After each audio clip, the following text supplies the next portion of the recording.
We have one more act in the final episode of Destiny 2 Year 10. After that, we venture to new frontiers in expansions Apollo and Behemoth.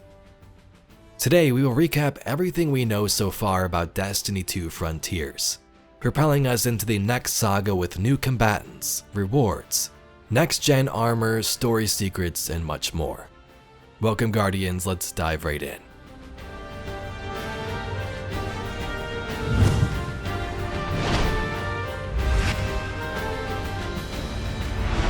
Frontiers is the beginning of a new content roadmap style for Destiny 2.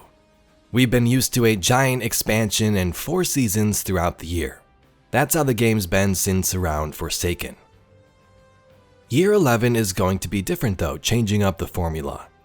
Bungie, instead of focusing and pouring all their time into one big expansion like the Final Shape, will now be switching to 2 medium-sized expansions around the size of Rise of Iron or Shadowkeep, along with 4 major free updates a year. So 2 medium-sized expansions along with 4 updates. Each expansion is an opportunity for Bungie to try something new in the Destiny universe. A Metroidvania style, survival shooters, roguelikes. Storytelling, of course, is still a major focus, which is good. That's what fuels this game. The roadmap we received last September showed us Codename Apollo as the first expansion, and then 6 months later, Behemoth.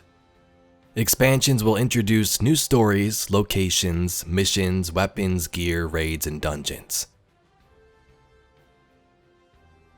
Let's talk specifically what these major updates are. So seasons are partially still a thing, these major updates they're calling them. The first will launch alongside an expansion and last for 3 months at a time. Major updates will include strikes, exotic missions, or entirely new modes like Onslaught. For rewards, there'll be weapons, armor, artifact mods, exotics, and more. New weekly events, new features, combat meta, and balance changes. I also believe reprised activities are a part of this too, so they could bring back maybe fan-favorite missions or strikes from Destiny 1 or say past Destiny 2 seasons. Reward passes will still be around, new exotic and ornament included, legendary weapons and armor ornaments in there as well as cosmetics. Bungie says each update will be a substantial refresh of the core game, bringing new activities and reward content. They are excited to announce that like Destiny 2 Into the Light, these updates and their content will be free to all players. They want Destiny to be easier for anyone to play or recommend, so they want to remove that major barrier to the experience. Let's now talk about Bungie's solution to Destiny's difficulty barrier for new players and sometimes even veterans. And by that I mean finding what to play and why to play it. It's super hard to jump into a game like Destiny that's been flowing for years. Their answer to this is the Portal. The Portal is a redesigned director UI that will replace the destination map. So once you load up the game, this is what you'll see instead. This will offer a wider offering of activities and updated rewards, with quick access to expansion or event content as seen at the bottom right. Now this is a work in progress image, but you get the idea. This is sort of going to be a central hub. The Portal will offer different styles of activities, like solo ops, quick 1 to 3 player activities. Fireteam ops, 3-player activities like strikes, onslaught, the coil. Flashpoint ops, 6-player activities planned for future seasons, which is interesting. They say chaotic 6-player combat like offensives. And then you have Pinnacle Ops, 3-player difficult content like dungeons, exotic missions, and then you have Crucible last. Bounties and challenges are planned to be integrated around this page too. And every day different activities in each category will have bonus rewards available, like specific weapons dropping from an activity, armor, or currencies like enhancement cores or strange coins. What plays into this portal and the new style of Destiny moving forward is what they're calling the core game. The core game is Destiny's always available ritual activity offering, ranging from strikes to Crucible to events. Going forward, an even wider range of core game activities will provide more variety, deeper mastery, and better rewards through the introduction of challenge customization.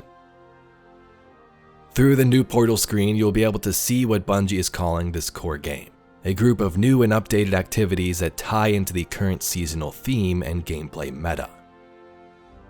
These will be updated at every major update. So from this image, you can see Fireteam Solo Ops and Crucible, everything grouped into one place. And like they said, it could be past seasonal stuff too. So maybe we have something that deals with the Ahamkara moving forward, and hey, they bring back the coil. So essentially making old and new content relevant in one place. The activities available in this core game area will have challenge customization, allowing deeper mastery potential and reward offerings. So for challenge customization, you pick an activity, the difficulty like say Grandmaster, and that difficulty will determine how many challenge modifiers you'll be able to add on top of it. These challenge modifiers may raise the power target for the activity, provide incentives for changing build crafting, or maybe introduce new enemy combatant abilities to increase their threat. All core game activities will support the new reward rating system. At the end of an activity, your team rating is multiplied by your personal bonuses to create what's called a reward rating, which will determine the quality and quantity of rewards like gear and consumables.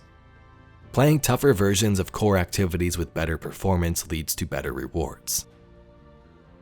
So you have a better chance to increase your rating by playing an activity at higher base difficulty, applying challenge modifiers which have individual bonuses to reward rating, and having personal bonuses from sources like power, artifacts, or buffs. Crucible won't have reward rating or some of these modifiers, but in the reveal article, Bungie said they're still working on Crucible overall. Let's now talk about rewards. In the past, new seasons would introduce rewards, but you would really only have to play that seasonal activity to get them, leaving every other activity in the game out of it. No reason to go to patrol zones. No reason to jump into Dares of Eternity. The solution here from Bungie is called Weapon and Armor Tiers. Legendary weapons and armor will be available in a deeper range of quality tiers that layer on properties like stat bonuses, enhanced perks, and other benefits. For weapons, this will be similar to how adept weapons upgrade the baseline legendary. The baseline tier of legendary weapons and armor will be the equivalent to current day legendaries, with higher tiers being generally equivalent to adept weapons in terms of upgrade. You'll get this gear from playing the new core activities, so you can earn them in a wide range of game modes that you can play. Reward pools are groups of weapons and armor you can earn from certain activities. A typical pool is, say, a full set of armor with a suite of weapons to go with it. Think current dungeon, Sunder Doctrine for example. You can get in there, get some armor and different weapons along the way. They're all tied to that activity. These major reward pools for Frontiers will be updated every major update, so every 3 months. And currently they have the following: Core PvE, rewards shared among more accessible PvE activities like strikes. Core PvP, the pool for the normal Crucible playlists. Pinnacle PvE, rewards shared among more intrinsically challenging PvE activities like dungeons. And then Pinnacle PvP, which you can assume is the more competitive Crucible activities like trials. Each expansion also contains 2 full reward pools. Expansion Story, which is rewards shared among missions, exploration, or other activities in the expansion content. And then Expansion Raid or Dungeon, so rewards for the expansion raid or dungeon activities. So loot pools for the expansion, say Destination in Apollo. Loot pool for the new raid, loot pool for core Crucible, core PvP, and then the tougher activities like dungeons, raids, and then next to that, Trials of Osiris. New gear will have an icon to help players identify newly released items, and which may benefit from, say, artifact bonuses. Some artifact bonuses which previously applied to specific perks such as weapon origin traits will now be pointed towards the wider category of new gear instead.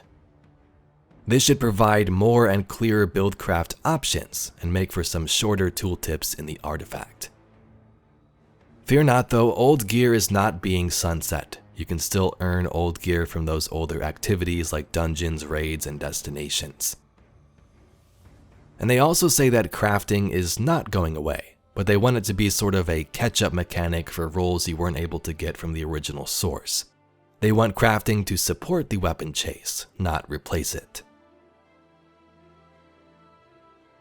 Let's talk more about raids and dungeons. Each year, the first expansion is going to kick off with a new raid. The following major updates, say 3 months later, will expand upon that raid, adding new challenge, twists, and rewards. So when Codename Apollo drops the first expansion releasing after these episodes, it's going to have a new raid. Raids will offer what they're calling challenge feats, a way to select challenge customization like in the normal Portal and core game. Feats will expose and enforce rules such as time trials, contest combatants, or other mode modifiers unique to the raid. The more feats active during a run, the better the chance to earn higher tier rewards. 6 months later, when the second expansion releases, it will release with a new dungeon with expanded rewards. And 3 months after that, in the final major update, there will be an activity like Pantheon, which leverages legacy raid and dungeon content. So to summarize that together, 1 raid and 1 dungeon a year, expanded upon through updates. And at the end of the year, legacy raid and dungeon content still made relevant through new Pantheon-like mode. Next up, we have combatant changes and unpredictability through gameplay.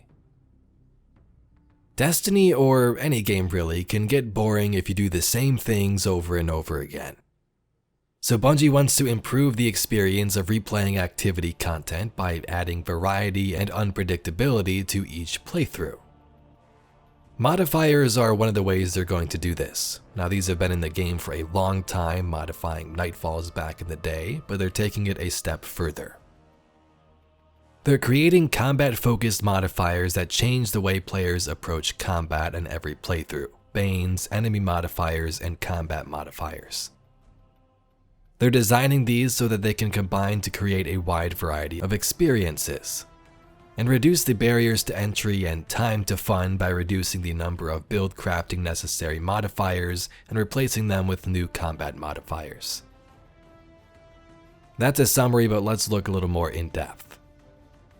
Banes are one of these new additions, which present players with unique challenges in gameplay and can be random. They showed off a bunch of different ones which you'll see through clips here, a couple of which we already have added in episode Revenant. The Meteor's Bane gives combatants the ability to launch solar projectiles that track but can be shot down. Next to that, you have Shock, which will continuously build up a charge that will discharge in a single target within line of sight, and killing a unit with this Bane causes it to spread to others nearby.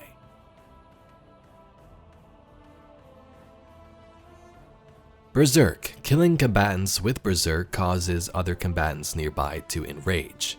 You can see they begin to approach the player in a more aggressive manner.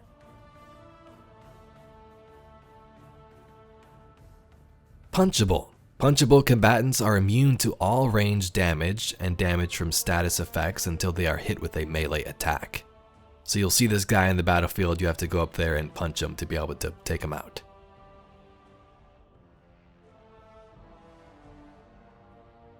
And lastly, they showed off Nuclear. Once a unit with a Nuclear Bane reaches low health, it begins an arming sequence. If the unit is not defeated before the sequence completes, it explodes in a massive fiery shockwave.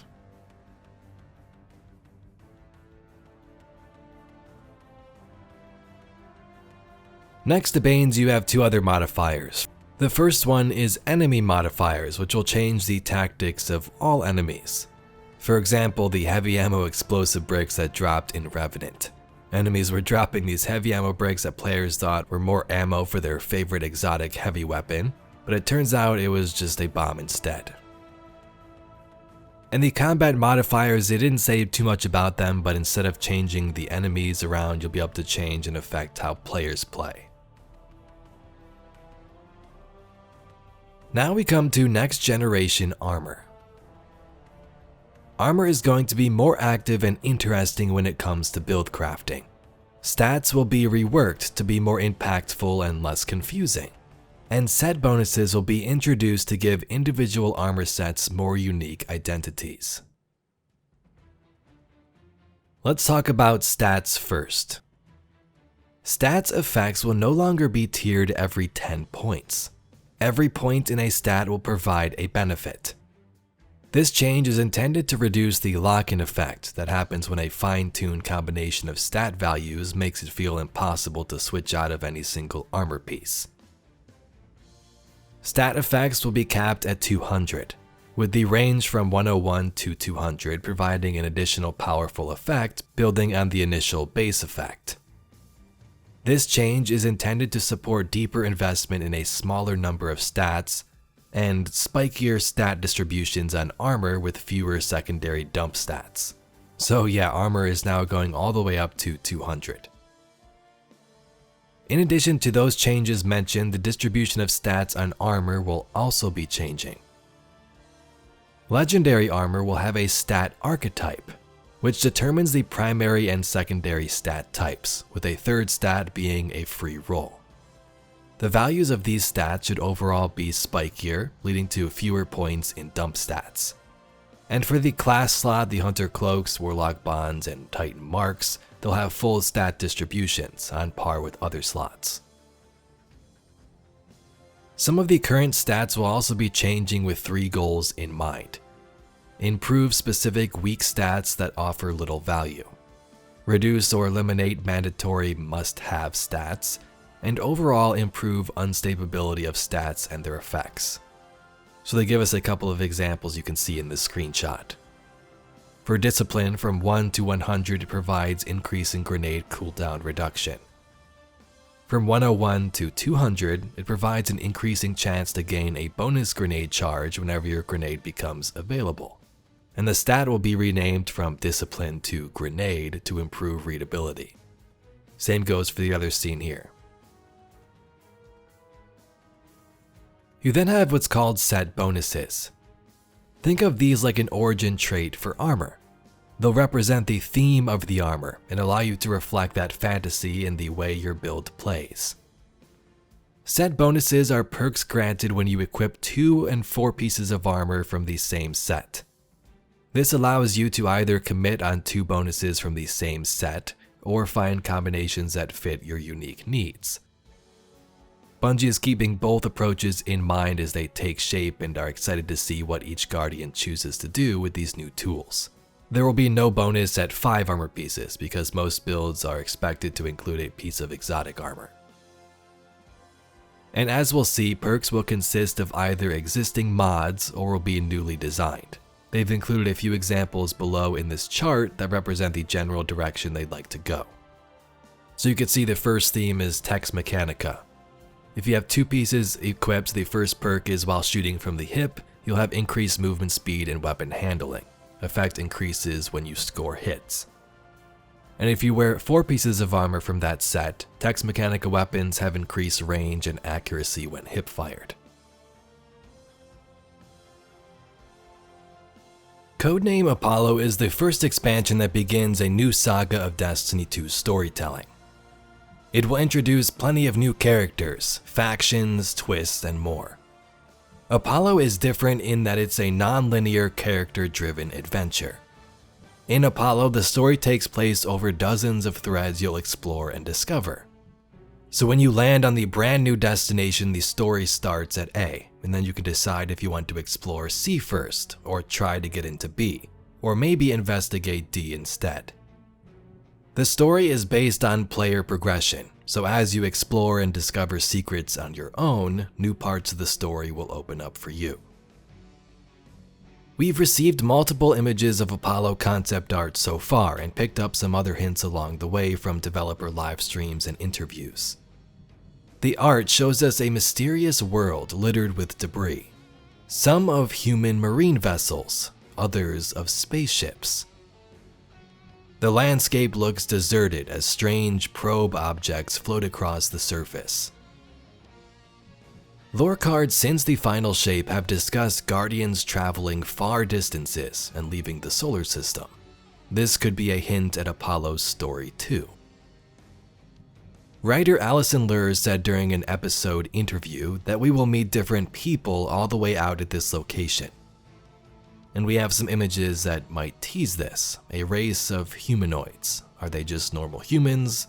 Humans altered by the collapse like the Neomuni were, who are now worshipping tech of the collapse. Destroyed starships and fuel remnants from a rocket. Beyond these images, we don't know much. Heresy has been hinting at some eldritch force bubbling up to the surface, something mysterious controlling the Taken. We've speculated in a recent video it could be a member of the Nine given some new Heresy lore, but the options are open. When it comes to expansion to Behemoth, we know even less. We just know that this too is supposed to be a medium-sized expansion. It's going to get a dungeon, and that the events of Apollo will set up the story of this saga. Behemoth will expand upon it. They say, think of this multi-year arc as a web, not a line. Each release fits into the larger saga. Apollo ends with the narrative gasoline that will propel us into the next few years with a clear theme, goal, and destination that won't come at you as a straight line, but will be well worth the trip. So this makes me wonder if these stories are connected overall, throughout the new different expansions. The mention of a web instead of a straight line could be a hint. Maybe the whole saga won't be as linear as we think. Anyway, Guardians, that's all we got for today's video, a bulk of the information we currently have on Destiny 2 Frontiers. If you have anything important that we missed, be sure to leave it in the comments down below. And I thank you very much for watching. If you'd like to see some more Destiny news, lore, and mysteries just like this video, please be sure to subscribe to the channel. Again, thanks for watching, and I'll catch you all in the next video.